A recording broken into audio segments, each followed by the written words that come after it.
Tere hommikut, lugupeetud aktsionärid, investorid.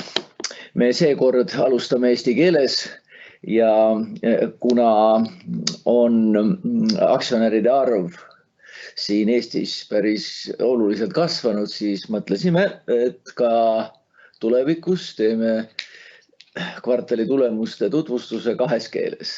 Kõigepealt eesti keeles ja siis inglise keeles. Aga kõigepealt siis kolmanda kvartali olulisemad sündmused on meie ees. Kolmas kvartal oli tugev reisijate äri mõttes ehk taastumine on olnud kiire ja ületanud meie prognoose. Me saime ühele poole oma tegevustega Paljassaarest, teatavasti me olime varemalt müünud kaid ja infrastruktuuri, aga nüüd lõpetasime ka sadama pidamise ja akvatooriumi halduse. Nii et selles mõttes sadam, kus enam äritegevust ei olnud võimalik teha ja oli üsna palju kuludega seotud, on tänaseks lõpetatud ja soovime edu sellele alale. See on kindlasti perspektiivne kinnisvara arenduse ala. Oluline on ka see, et Konkurentsiamet lõpetas menetluse Worldwide Cargo Establishment leppetrahvi osas. Ennemalt olime võitnud kõikides astmetes kohtus ja ka Konkurentsiamet lõpetas oma menetluse. See on meile oluline just kaubaäri suhtes. Väga oluline otsus tuli kolmandas kvartalis Eesti Vabariigi valitsuselt, et vastavalt lepingule neil oli väljaostu optsioon reisiparvlaevadele. Riik teatas, et nad ei kasuta seda optsiooni. Ma arvan, see on meil päris hea eeldus valmistumaks järgmise perioodi hankeks parvlaevanduses, mida ette valmistatakse praegusel perioodil. Kolmandas kvartalis asus tööle ka uus auditkomitee ja tasustamiskomitee. Kevadisel aastakoosolekul vahetusid nõukogu liikmed ja lihtsalt ära märkides, et auditkomiteed juhib nüüd Mark Helm ja tasustamiskomiteed Veiko Sepp. Pika kogemusega ärijuhid ja just nimelt kogemus on siin väga oluline, nii et mõlemad komiteed on oma tööd alustanud. Toimusid ka mõned muudatused TS Shipping ja Green Marine'i nõukogudes. Seoses siin teatud ametite muutusega tuli siis TS Shippingu ja Green Marine'i nõukokku ka meie kolmas sadamajuhatuse liige Margus Vihman ja lahkus Ahti Kuningas seoses uute ametitega. Tegime ka investorpäeva tuleviku tuules, kus seekord rääkisime oma investoritele kasvuprojektidest. Meil on neid lauas päris palju ja andsime nagu sellist pikemat vaadet, 5-10 aasta vaadet ja rääkisime siis sadama pikemast uueks muutmisest, aga seal taga on ka väga konkreetsed 3-4 kasvuprojekti. Trendid segmentide lõikes. Me oleme alati siis segmente käsitlenud ka trendide mõttes ja hiljem me näitame siis segmentide käibeid ja kasumeid ehk reisisadamates siis jätkus jõuline kasv nii reisijate arvus kui müügitulus. Reisijate arv suurenes siis jõudsalt Tallinn-Helsingi liinil, aga korralikku kasvu näitas ka kruiis. Eelmise aasta tasemed olid niivõrra madalamad ja see muidugi väga toetas nii tulud kui kasumid selles segmendis. Ka renditulu näitas kasvu, sest et lisandusid uued rendiallikad, kruiisiterminal töötab lisaks reisijate teenindamisega väga eduka üritusturunduse kohana, ületades kõiki meie ootusi, ja parkimismaja näitab tulude kasvu. Eelmise aasta tuludes olid need veel väga väiksed. Ja eelmine aasta me tegime ka renditasudes meie operaatorite allahindlusi, ja nii et sellepärast see renditulude kasv. Kaubasadamates paraku langus kaubamahus jätkub, see tuleb teatavasti siis põhiliselt vedellastist ja ka puistlastist, kuid jätkuvalt on positiivne, et Ro-Ro ja konteiner jätkab kasvamist, seda siis vastavalt 7% ja 9% ka kolmandas kvartalis, ja me näeme, me oleme seda nii-öelda pikemaajaliselt näinud, et just Ro-Ro ja mis on siis haagised veokid ja konteinerid on üks meie tuleviku kasvu valdkondadest ja soovime siin veel paremini teenindada kogu Skandinaavia importi ja eksporti. Sanktsioonidest Venemaale tuleb meil veel juttu. Reisiparvlaevad, meie oma opereerime siis suursaartel, segment näitas head müügitulu kasvu, sest telliti lisareise ja toimus ka indekseerimine vastavalt meie lepingule. Ja Botnica täpselt samamoodi tegi tugeva kvartali oma suvetöös Põhja-Kanadas. Samuti on tegemist siin indekseerimisega vastavalt lepingule. Siin on siis slaidid reisijate arvust. Tõepoolest reisijate arv on ka absoluutnumbris kõvasti kasvanud. Nagu te siin näete, Tallinn-Helsingi liinil peab rohkem kui 1 miljon reisijat. Ja panime siia kõrvale ka slaidi, mis näitab trendi, kus me olime siis enne Covidit, rekordaasta on meil 2019 ja nüüd siis 9 kuuga sel aastal oleme korralikult ületanud Covid aastaid, nii et me arvame siin jõudmat päris heale tasemele, eeldusel, et uut lainet peale ei tule ja jõulumüük meie operaatoritel läheb hästi. Tallinkil on tulemas liinile ka uus laev, veel aasta lõpus see kõik mõjutab, nii et me loodame saada päris tugeva kvartali aasta lõpus. Nagu te näete, oluline on see, et need punased kastid näitavad reisilaeva külastusi ja see on siis kokkuvõttes meil kasvanud 9 kuu lõikes. Siin on siis näha, et ka Covid aastatel tänu sellele, et Ro-Ro tuli säilitada, me ei kaotanud reisilaeva külastusi ja see aasta on ta siis olnud ilusasti tõusuteel, et me aasta lõikes tõenäoliselt selle numbriga ületame. Kaubamahus on kvartaalne kukkumine ja see tuleb siis põhiliselt vedellastist, nagu näitab see pilt ja osaliselt ka puistlasti. Puistlastis siis väetised, kuna väetise terminal on suletud. Ja nagu ma nimetasin, siis Ro-Ro ja konteiner on ka kolmandas kvartalis näidanud kasvu. 9 kuu lõikes on kaubamahu vähenemine 20% ja trendid täpselt samad, eks ole, et kukkujataks siis põhiliselt vedellast ja puist ja Ro-Ro ja kaupkonteinerites ja ka segalast on siis näidanud kasvu.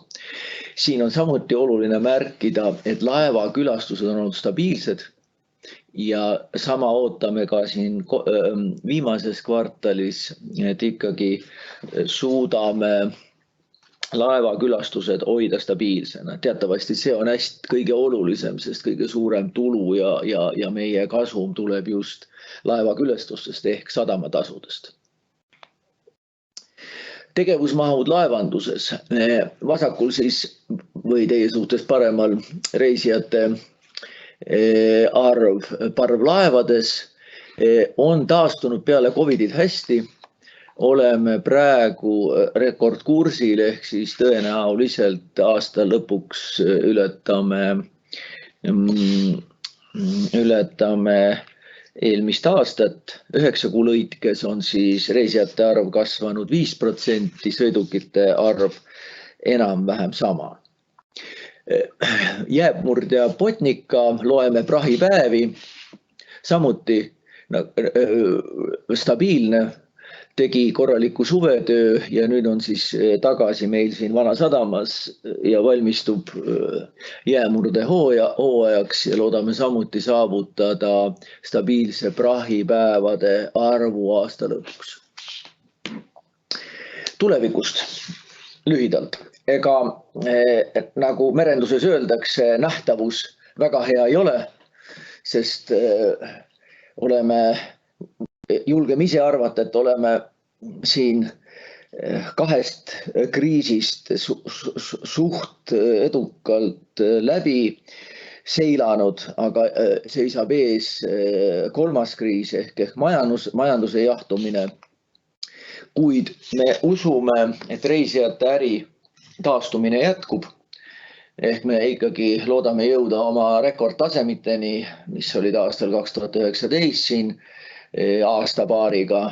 Selleks on meil loomulikult teeme ka ettevalmistustöid ja teeme tihedat koostööd oma operaatoritega. Eile näiteks toimus Tallinnas Cruise Europe'i konverents, kus olid siis kõigi kruiisisadamate ja maailma firmade esindajad koos. Nii et nähakse Tallinnat väga ja sihtkohana, väga atraktiivse sihtkohana. Me oleme teinud ka investeeringud uue kruiisiterminali näol, nii et meil on eeldused kõik olemas ja teeme tõsiselt tööd selle nimel. Kaubaäris loomulikult pilt nii roosiline ei ole, aga me saame öelda, et meil on nüüd ju teada sanktsioonid, mis on kehtestatud Venemaale. Meil hindasime neid 6 miljoni peale aastas. Nüüd on see mõju väiksem ehk hinnanguline mõju on 5 miljonit ja selle aasta mõju siis 2,5 miljonit. Nii et me võime selles mõttes Vene sanktsioonid fikseerida juba suht täpselt. Kasvavad sisendid paraku energiahindade näol, tööjõuhindade näol, teenuse näol. Loomulikult on meil ka sadamagrupis oma efektiivsusprogramm. Ehk me oleme sel aastal väga tõsiselt käivitanud klassikalise protsessi juhtimise, et me ei vaata ainult ettevõtet vertikaalselt, vaid oleme üle vaadanud oma põhiprotsessid, käivitanud protsessi juhtimise ja läbi selle efektiivistame kindlasti kõiki oma funktsioone. Nii tegeleme tegelikult väga oluliselt ka kuludega, et tagada stabiilsed ebitad, rahavood, sest eks meil mõlgub meeles ka meie dividendilubadus ja selle taga me seisame täiesti kindlalt. Tulevikust ma märgiksin ära veel 2 asja, käivad tõsised ettevalmistused ehk kohe-kohe veel sel aastal kuulutame välja rahvusvahelise hanke tuuleparkide baassadama ehituseks Paldiskis.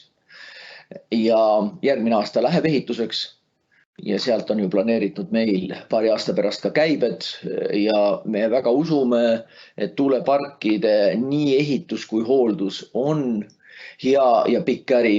Valmistume selleks väga tõsiselt ehk selles mõttes Paldiski on ideaalne koht ehk me suuname mitmeid investeeringuid Paldiskisse. Tõsiselt tegeleme ka Ro-Ro ja konteiner laevanduse kasvuga ehk see on üks suuremaid arenduskomplekse ja kindlasti laevandus ja laevanduse võimalused, et siin on siis meie parvlaevanduse uus hange tulemas, valmistume selleks väga tõsiselt, eeldused on head, meil on head uued laevad ja kindlasti meil on võimekus neid laevu ka rohelisemaks ehitada ehk elektrifitseerida. Siin ma annan sõna meie finantsjuhile Andrusele. Aitäh, Valdo. Siin on siis põhiliselt finantstulemused nii 3. kvartali kui 9 kuu kohta. Ja kui nüüd vaadata numbreid, siis saab öelda, et vaatamata keerulisele olukorrale teatud valdkondades oleme suutnud saavutada kasvu peaaegu kõigis olulisemates majandusnäitajates. Kui vaadata 3. kvartali tulemusi, siis müügitulu kasvas 12,6% ja peamiselt on see toetatud siis reisisadamate ärivaldkonnast, et reisijate number jätkuvalt näitab kasvu 87% 3. kvartalis. Siin tuleb ära märkida, et eelmise aasta 3. kvartalis oli juba taastumist näha COVID-pandeemiast, et seetõttu siis kasvunumbrid natuke madalamad kui aasta esimeses pooles, aga siiski väga tugevad. Samuti kruiisilaevade külastused sellel aastal kokku 178 ja 3. kvartalis samuti 110 külastust sellest, et võrreldes eelmise aastal siis circa 30 või 40 külastust eelmisel aastal, ehk see on ka oluliselt aidanud toetada. Kuid kasv ei ole tulnud ainult laevandus või reisijate ärist, ka laevandus on seda toetanud oma stabiilse kasvuga ja tõesti, et kaubaäris on olnud teatav kukkumine kaubamahtudes 3. kvartali lõikes siis 33%, kuid nagu eelpool mainitud, on olnud kaubagruppe ja just kaubatasu mõttes kallimad kaubagruppe, mis näitavad ikkagi jätkuvat kasvu, konteinerid ja Ro-Ro. Sellest tulenevalt siis saab öelda, et positiivsed mõjud on ületanud negatiivsed mõjusid ja müügitulu on kasvanud nii 9 kuu lõikes kui 3. kvartalil. Korrigeeritud EBITDA kasv 5,4% 3. kvartalis ja korrigeeritud EBITDA marginal küll pisut langes 53%-lt circa 50%-le. Ja siin taga saab öelda, et kulude kasv mõjutab ka Tallinna Sadama tegevust, ennekõike seda siis elektrienergias, kütustes. Osaliselt me oleme elektrienergia osas vahendajad, kuid marginaalile teatud mõju siin selles mõttes on olnud, aga ütleme nii, et suhteliselt stabiilset taset oleme suutnud hoida siin. Ärikasum kasvas 11%, tulumaksu 3. kvartalis ei makstud, kuna dividendide makse jäi 2. kvartalisse ja perioodi kasumi kasvuks siis circa 11%, mis on siis circa 1,2 miljonit.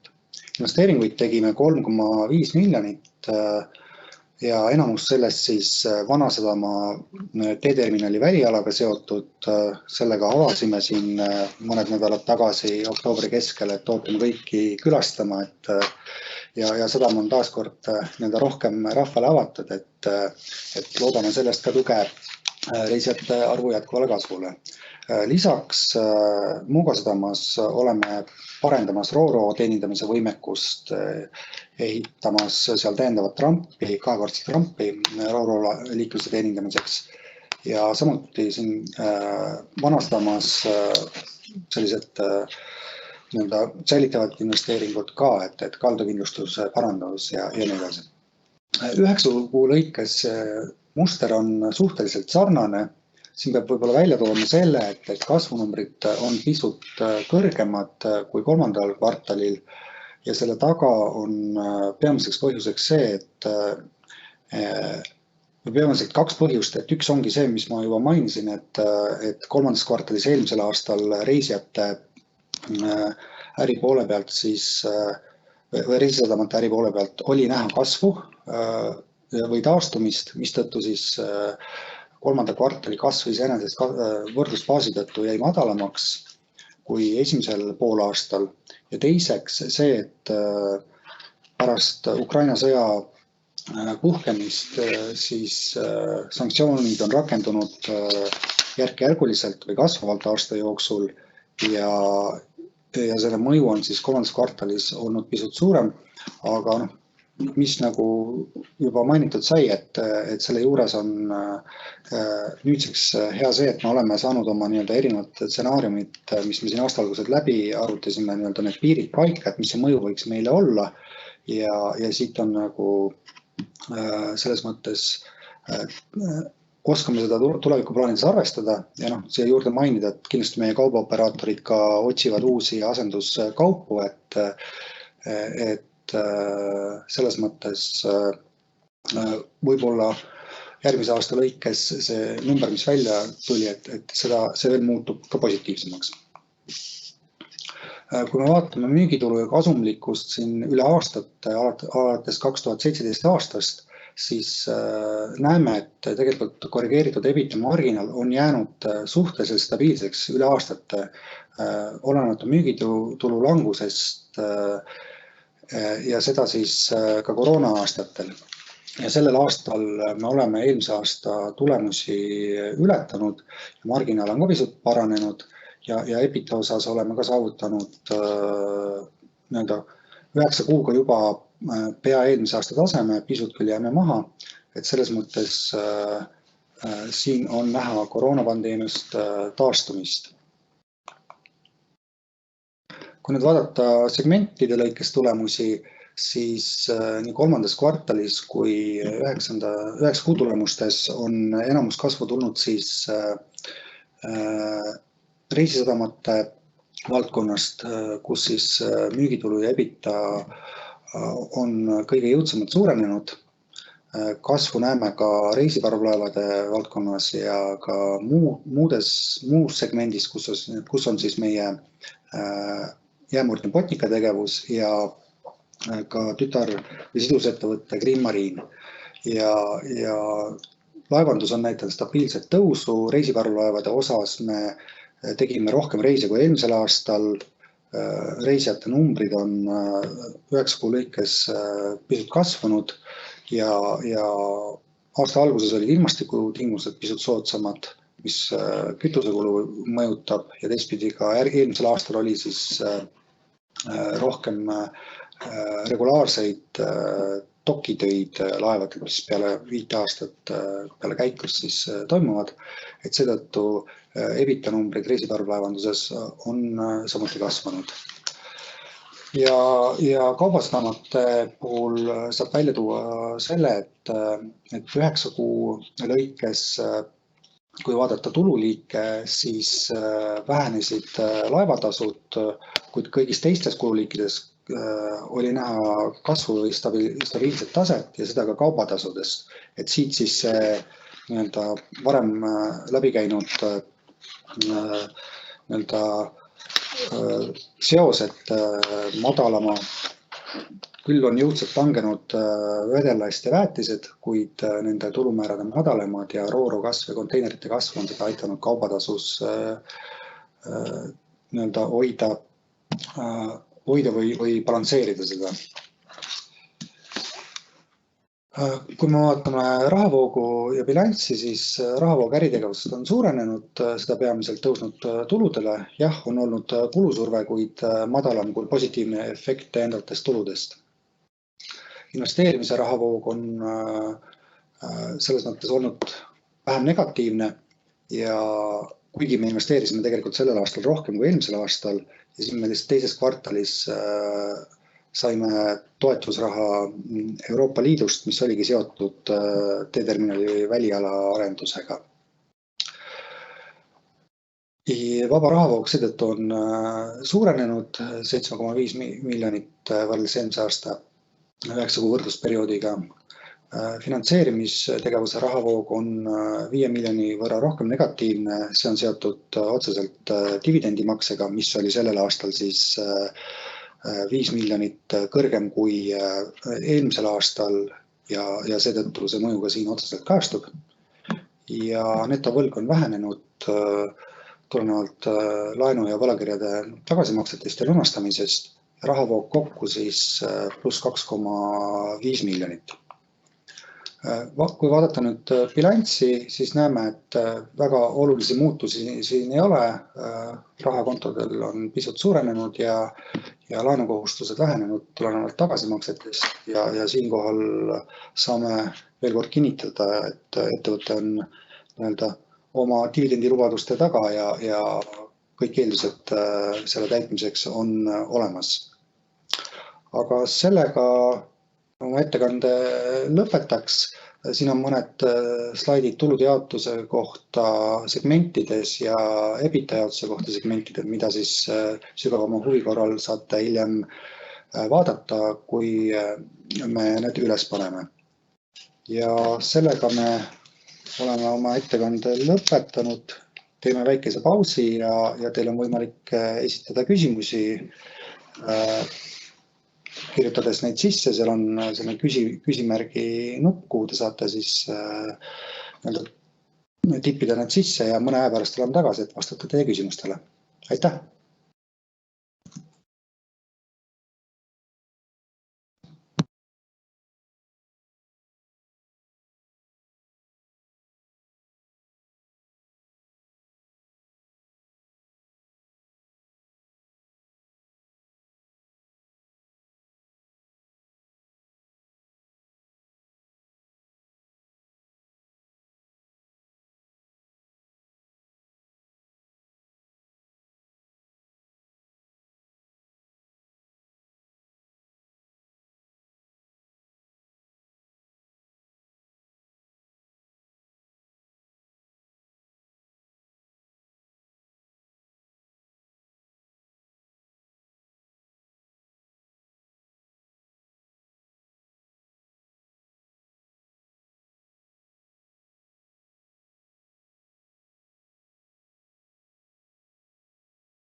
Jah, on tulnud küsimus, kuidas mõjutab kasvav intressitase järgneva 3 aasta rahavoogu.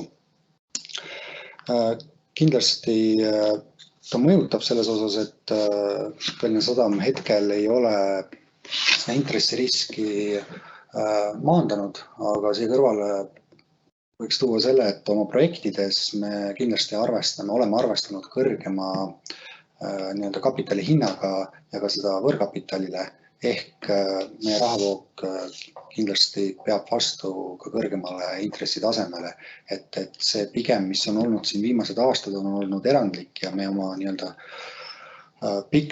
infrainvesteeringud on reeglina pikaajalised ja me ei ole saanud arvestada siin madalate intressitasemetega oma projekti rahavoogudes ja hinnakujunduses, seetõttu võiks öelda, et tulupool on võimeline seda intressitõusu katma. Aitäh! Aga aitäh, kuna rohkem küsimusi ei ole.